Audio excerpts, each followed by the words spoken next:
Okay, so back on now with our virtual tour of the car. That went a bit wrong. We just hit a immigration checkpoint that confused us. We thought we'd inadvertently drove into Mexico, but thankfully we are 20 miles from the border of Mexico, so we're good. And Mazda, don't worry, we haven't just taken your car somewhere we're not allowed.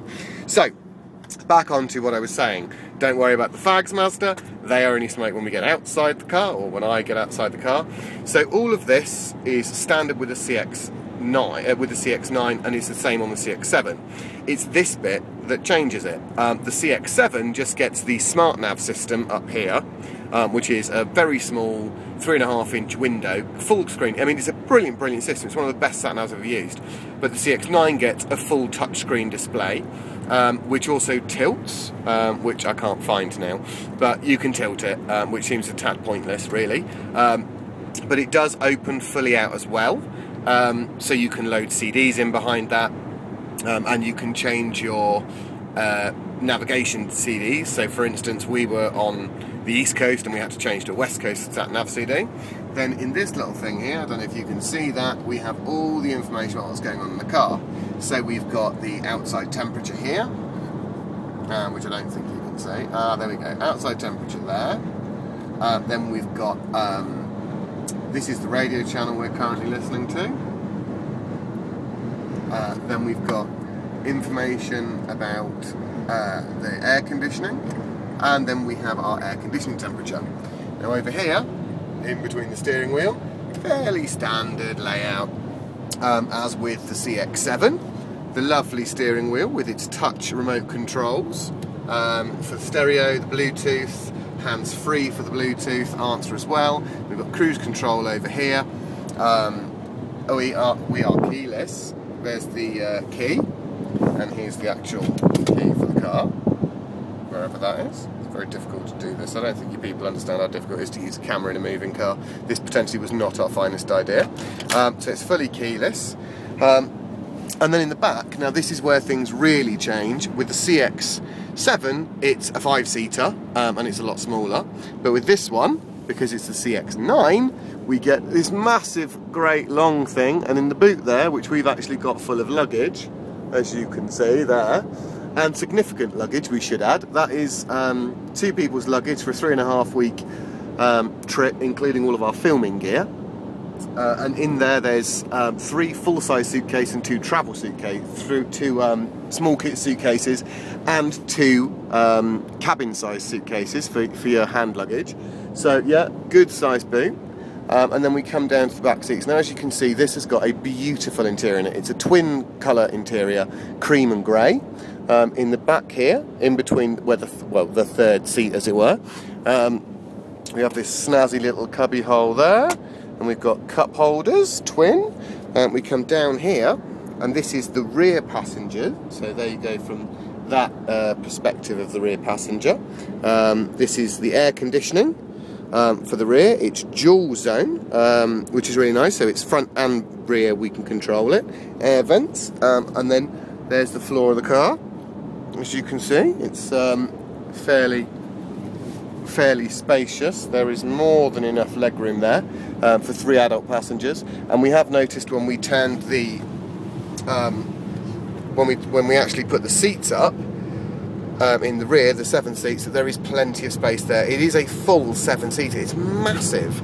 And then up here we have the wing mirror, the interior mirror, obviously. But here is really cool because we're in the US. We have 3 garage door openers. How lovely. So that's one for your electric gates, one for your garage, and then one for, I don't know, the Batman cave where you keep your car. It's a chromatic wing mirror, interior mirror, so we've got the on-off buttons here so we can turn off the wing mirror. A little sunglasses holder here, which will get a full-size pair of English gay sunglasses in. Reading lights and reading light buttons, and then the roof controls for our moonroof. And as you can see, it's actually quite a decent sized sunroof. We shouldn't call it sunroof because they do call it a moonroof here, and the reason for that is because it tucks inside the car rather than sitting on top of the car. So in the UK, where most of our sunroofs go into the body of the car anyway and they don't actually sit on top, we call it a sunroof. Over here, because most of the sunroofs sit on top of the cars, They call it a moonroof when it tucks inside the car. So, but these are our remote control, our buttons and switchgear for the roof, which is all lovely.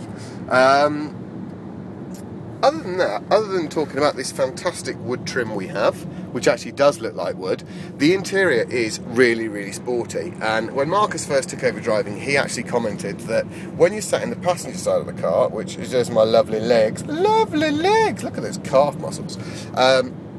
This is very, very laid out. I mean, I've got masses of space here, but when you get over into the driver's side, everything tucks around the driver. Look at his lovely legs!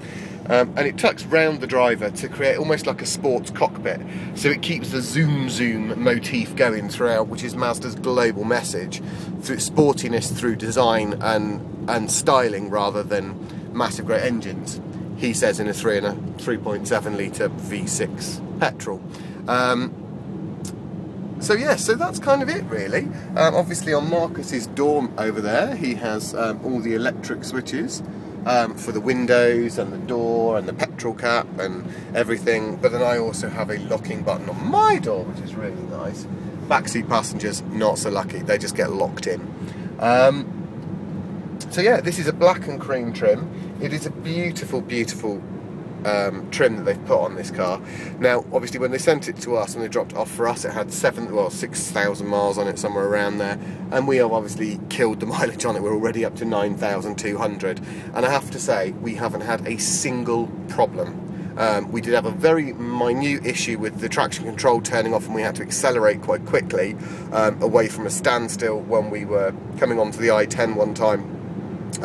But that resolved itself very quickly. We've had no warning lights, we've had no temperature gauges, and what you need to remember is we are driving along. Today is the coolest day we've had in the entire time we've been here, and it's 88 degrees, but then also, to be fair, it is only 10:30, 11 o'clock in the morning.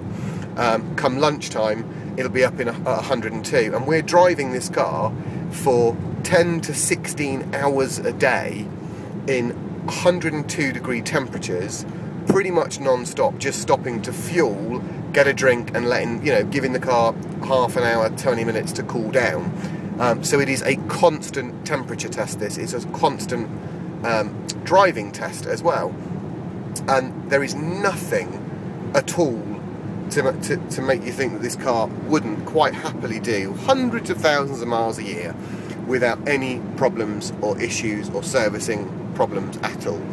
I actually really, really love it. I'm gutted that we don't get it in the UK, because I do like my big 7-seater SUVs, because obviously being a gay man with a partner and 3 small dogs, well, 2 small dogs and a German Shepherd, I need a 7-seater SUV, like I need a hole in my head, which is actually where all the sense pours out anyway.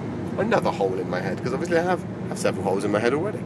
But I do love this car. I love the feeling of being quite high up, and it is got quite a high ground clearance on it. There's a lot of space inside the car. It's just brilliant. I love it. And I can think of nothing more I'd like to drive. So this, thus concluding our tour, our virtual moving tour of the inside of the CX-9 Mazda. This is obviously a touring, which is a fairly high spec one. We are top of the range in trim level, but not in our not in our all-wheel drive, because we're actually just driving a front-wheel drive version of the car, not the all-wheel drive version. So, yeah, that's about it, really.